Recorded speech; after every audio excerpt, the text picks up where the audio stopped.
श्यान्महत्सेवया विप्राः पुण्यतीर्थनिषेवनात्.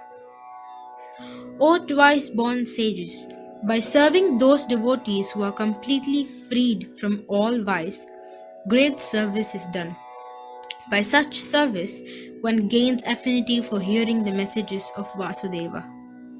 Shrinvatam svakatah Krishnah Punyashravana Kirtanah Hridayantasto Bhadrani Vidunoti Suhritsatam. Shri Krishna, the personality of Godhead, who is the Paramatma, super soul in everyone's heart and the benefactor of the truthful devotee, cleanses desire for material enjoyment from the heart of the devotee who has developed the urge to hear his messages, which are in themselves virtuous when properly heard and chanted. Nashta prayeshva bhadreshu nityam bhagavata sevaya bhagavati uttama shloke bhaktir bhavati naishtiki. By regular attendance in classes on the Bhagavatam and by rendering of service to the pure devotee, all that is troublesome to the heart is almost completely destroyed, and loving service unto the personality of Godhead, who is praised with transcendental songs, is established as an irrevocable fact. Tada rajastamo bhavaha kamalobhadayascha ye cheta etair anaviddam sitam sattve prasidati. As soon as irrevocable loving service is established in the heart, the effects of nature's modes of passion and ignorance, such as lust, desire, and hankering, disappear from the heart. Then the devotee is established in goodness and he becomes completely happy. Evam prasanna manaso bhagavad bhakti yogataha bhagavad tattva vijnanam mukta sanghasya jayate. Thus, established in the mode of unalloyed goodness, the man whose mind has been enlivened by contact with devotional service to the Lord gains positive scientific knowledge of the personality of Godhead in the stage of liberation from all material association.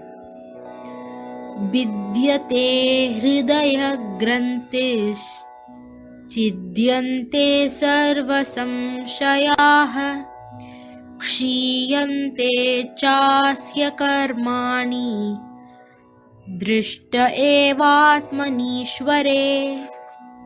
Thus, the knot in the heart is pierced and all misgivings are cut to pieces. The chain of fruitive actions is terminated.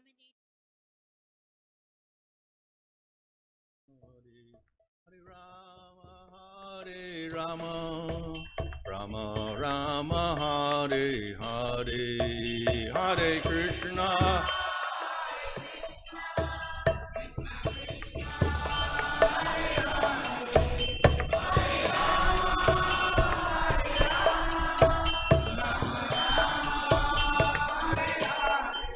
Jaya Prabhupada, Prabhupada, Prabhupada, Jaya Prabhupada, Jaya Prabhupada.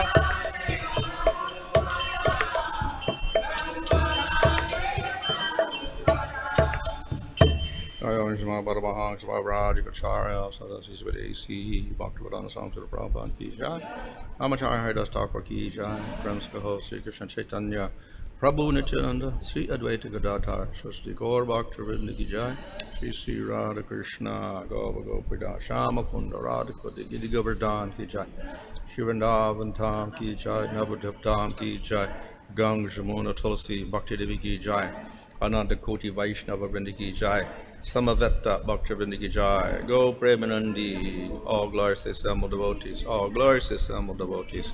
All glories to the assembled devotees. All glories to Sri Guru and Sri Guranga. All glories to Srila Prabhupada. Om Namo Bhagavate Vasudevaya. Om Namo Bhagavate Vasudevaya. Om Namo Bhagavate Vasudevaya. Namo Om Vishnupadaya Krishna Prasthaya Bhutale Shrimate Bhaktivedanta Swami Niti Namane Namaste Saraswata Deve Gauravani Prachadane Nirvashesha Shunyavadi Pasachade Shatarane Sri Krishna Chaitanya Prabhu Nityananda Sri Advaita Gadadhar Shivasri Gaur Bhakta Vrinda Hare Krishna Krishna Krishna Hare Hare Hare Rama Rama Rama Hare Hare. Reading from Srimad Bhagavatam, Canto 11, Chapter 1, Verse 9. Tan nimitta savai sapo yadrisho dvija sattama katam eka manam behida eta savam vadasvame.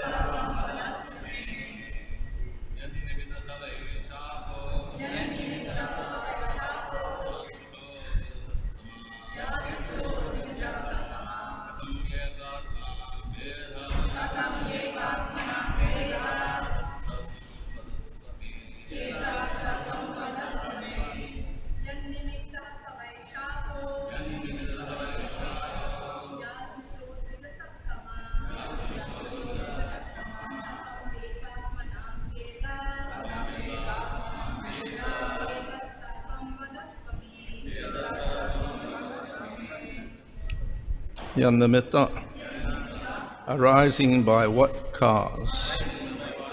Sa, that, vai, indeed, sapa, curse, yadrasa, what kind, tvija sattama, O purest of twice-born brahmanas,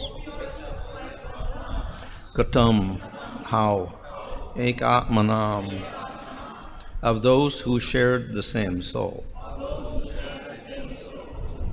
Veda, disagreement. Etat, this, sarvam, all. Vadasva, please tell. Me, to me. Translation, King Parikshit continued, inquiring what was the motive for this curse, what it consists of, O purest of the twice born.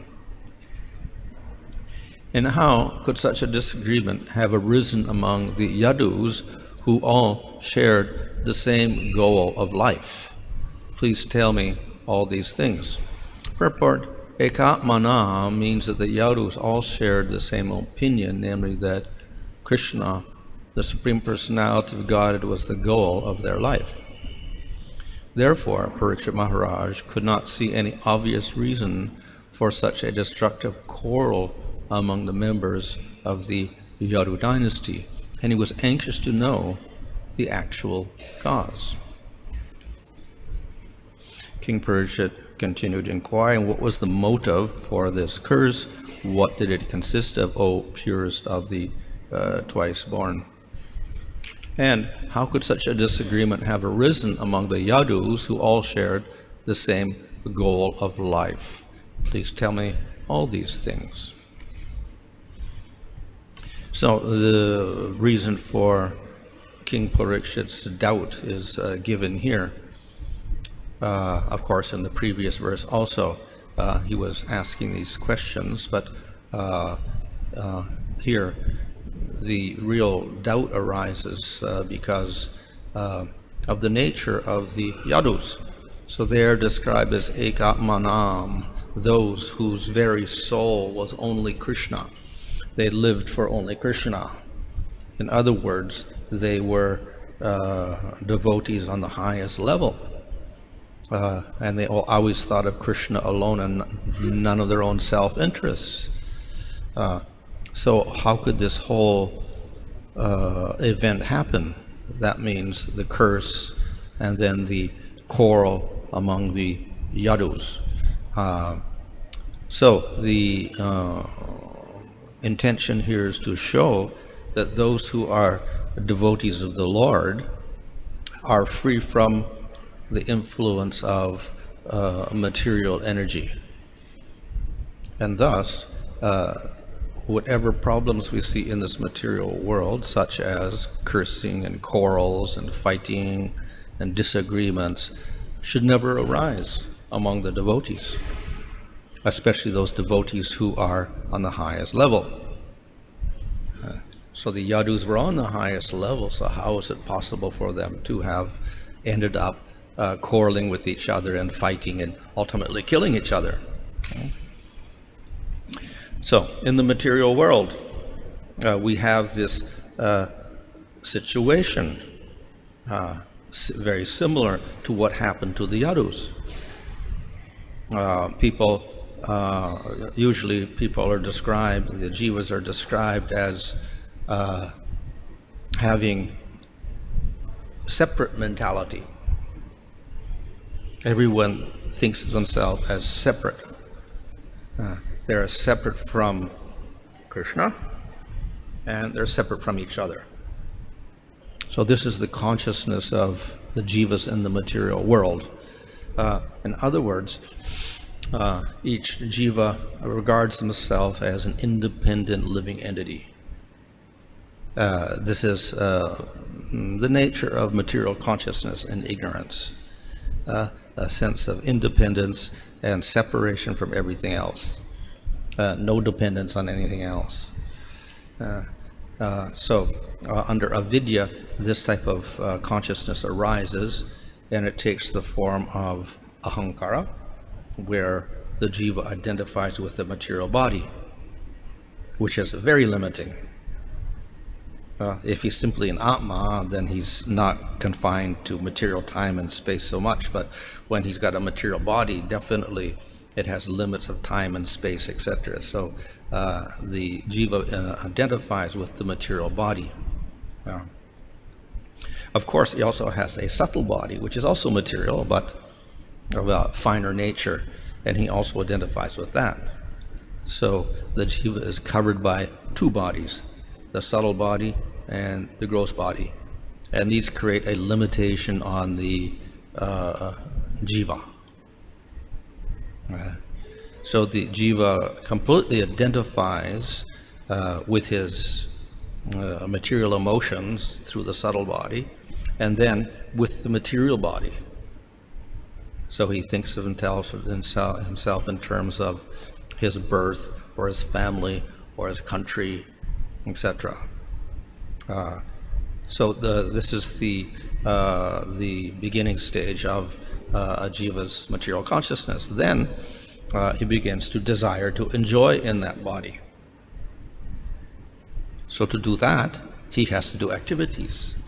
He uses his senses, and then he uses his body in different ways in order to get enjoyment of the senses. And then he gets some result, and he may get some happiness, or he may get some dissatisfaction, or he may even get suffering. And so by constantly doing this, he understands what to avoid, the suffering, and what to take for himself, which gives him enjoyment. And so in this way, the jiva leads his life in this material world. In the meantime, while he's suffering and enjoying in the material world, when he does his activities, he's creating karma. So these karmas put a limitation on future bodies. So due to his activities, then he's forced to take another body, and he gets limited in certain ways because of karma. So on all of this, the jiva is still identifying himself with the material body, etc., and doing his activities life after life. And in the process of doing this, then because he thinks of himself as an individual, he must compete with other individuals. everybody cannot share the same thing. So there's competition. And so the jiva thinks in terms of this is mine or this is yours. Okay? And because of this, then quarrels arise. That's mine, it's not yours. And so there is quarrel, and there may be fighting. And we see this takes place everywhere in the material world. Somehow or other, because the jiva has this idea of possession and independence and the desire to enjoy, inevitably he must come into conflict with other living entities. And then he has to have disagreement, quarrel, fighting, etc. Well, so we see that this is the nature of the world. Of course, among the animals, we will also see conflict, but it is not so extensive. There's conflict, and generally they try to resolve their conflicts by staying away from each other in different groups. But human beings have more conflicts. So we have the result of this is that we had not just individual conflicts, but we have mass conflicts. This is what we call wars. We have whole groups of people fighting with each other. So this is a particular symptom of the human being, which we don't see in the animals. We don't have animal wars. At most we have two little packs of animals. They fight for some time and then they go away. But we have these wars that go on in human society with huge amounts of people, and a huge amount of death also. This is the peculiar feature of the human, that they have these huge conflicts, huge wars, etc. And in fact, we have the Battle of Kurukshetra, huge war. And here we find another conflict going to take place among the Yadus themselves, in which all the Yadus were all annihilated also, apparently. So this is the nature of the material world. So at the Battle of Kurukshetra, the purpose was to annihilate the demons, the material bodies of demons. Here it's quite different, because the Yadus are not materialistic people. They are devotees of the Lord. They have spiritual bodies. So how can they also participate in the same type of quarrels and wars as material people and end up getting killed? Quite different. So it looks impossible. So that is true. All these symptoms that we see in the material world with conflict and quarrel and war, etc., don't take place in the spiritual world. When the Lord comes to the material world, this may take place, as we see Krishna killing demons or Battle of Kurukshetra, because the Lord is manifesting within the material world, and we do have materialistic people within the pastimes, and the Lord kills them. So we get a war like the Battle of Kurukshetra. So that's understandable. But how can we have a conflict between two spiritual entities? That is, between Yadus and Yadus. How can they conflict with each other? If it's between a demon and a devotee, fine. Or between the Lord and a demon, fine. But when it's devotee to devotee, that cannot be possible.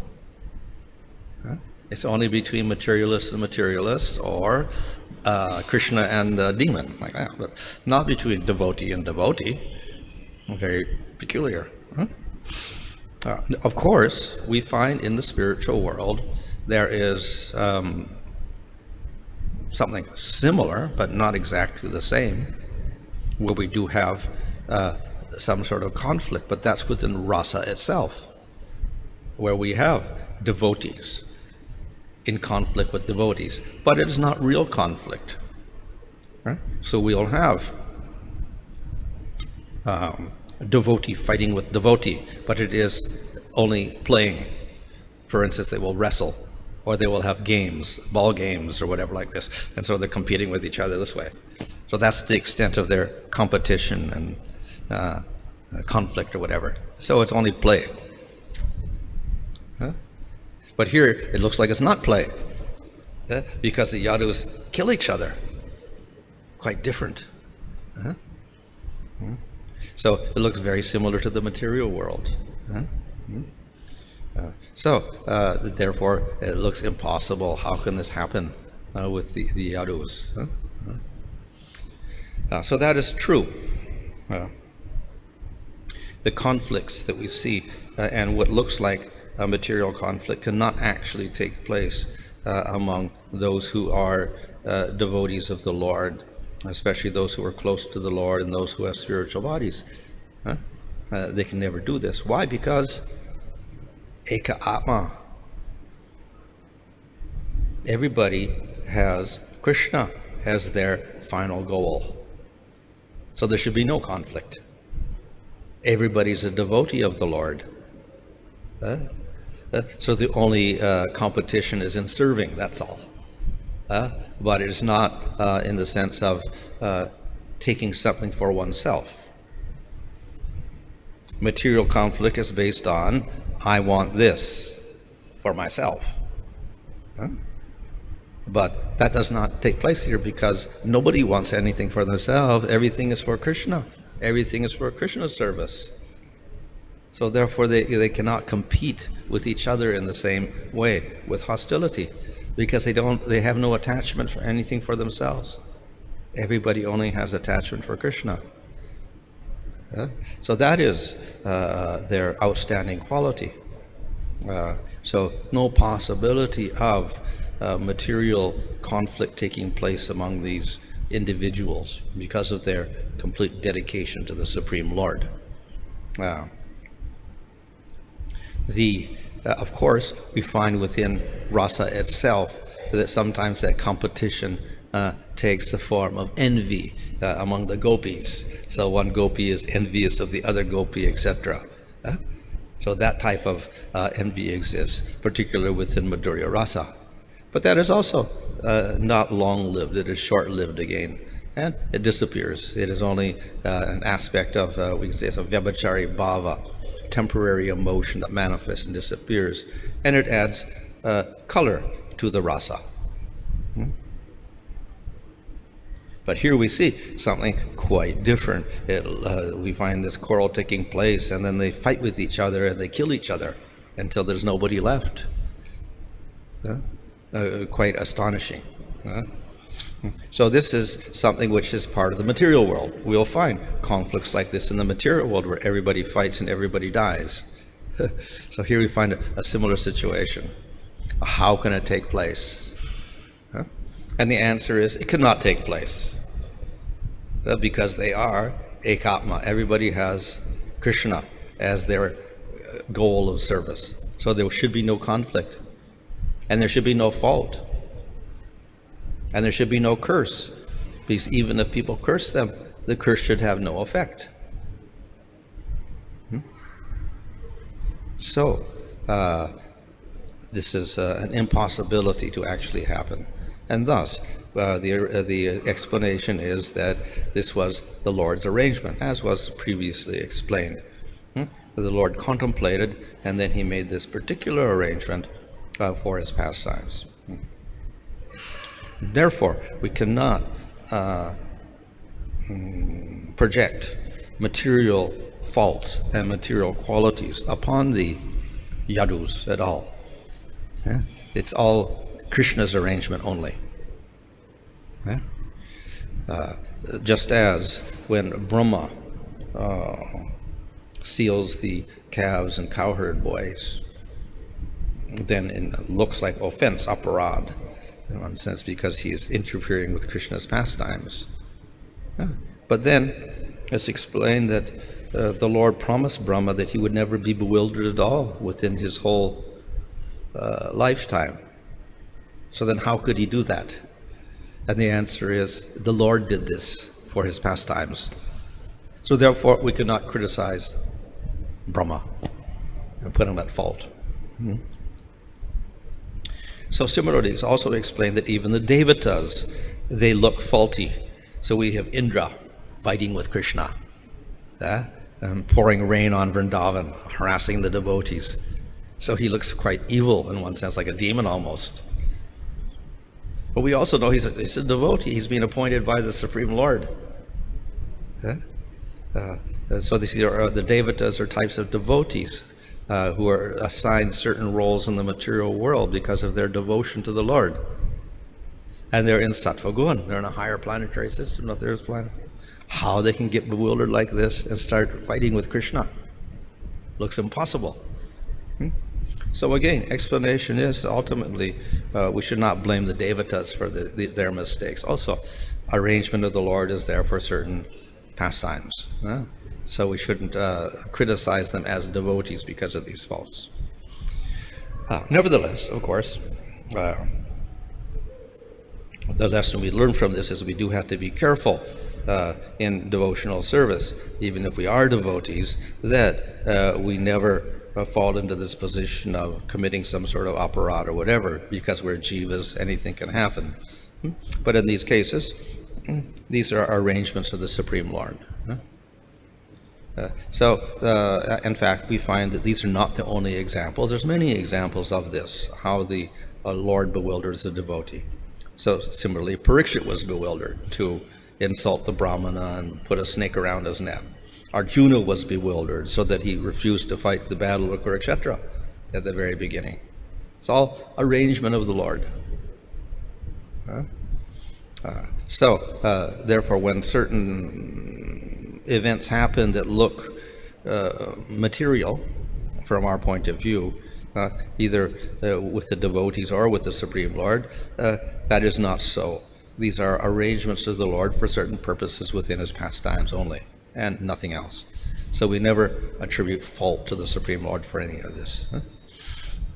So in all cases, these devotees and the Supreme Lord maintain their very exalted position. And what this appearance that comes is for materialistic people. An appearance is given so that the materialists can accept that Krishna is only a material being and the Yadus are only material people, like everybody else in the material world. So because they fight and they get cursed, etc., they look like ordinary persons. So this is an appearance the Lord creates for continuing the illusion of materialistic people. That's all.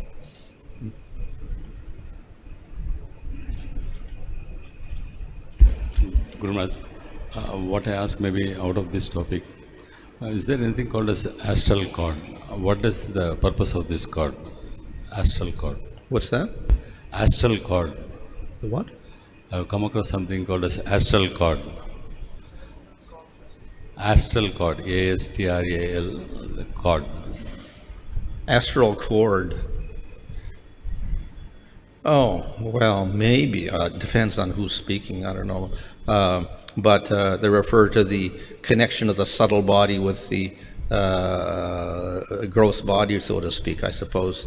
And when you travel out of your body, then you're still connected by the astral cord. I suppose that's what it means. You travel in your subtle body, but you come back to this body because there's a connection there. I suppose that's what it means. Is it the connection, the subtle body and the gross body, or there's a Atma and the subtle body? Well, both. The Atma, of course, is always, the Atma is present within the body, and then we have the subtle body, and we can say the Atma can extend its consciousness outside the body as well. But basically when you go outside the body and you perceive outside the body, then you're perceiving all of that with your subtle senses or whatever like that. And so therefore the subtle body has to project itself away from the body, and it's still connected to the body. And this word Ekatmanam is used in different contexts in different places. How do we interpret the meaning for that? Well, literally it means one soul or one identification. According to context, then if it's in reference to devotees, then that means that they're concentrating on only one goal, which would be the Supreme Lord. If it's in relation to Brahmavadis, then it would be Brahman, concentrating on Brahman, oneness of Brahman. Huh? If it's in relation to materialists, then it simply means they're concentrating on their material goal, that's all. They have one material goal in their life, or whatever like that. Huh? If it's in reference to the Lord, then it means He is everything. He is the soul of everything.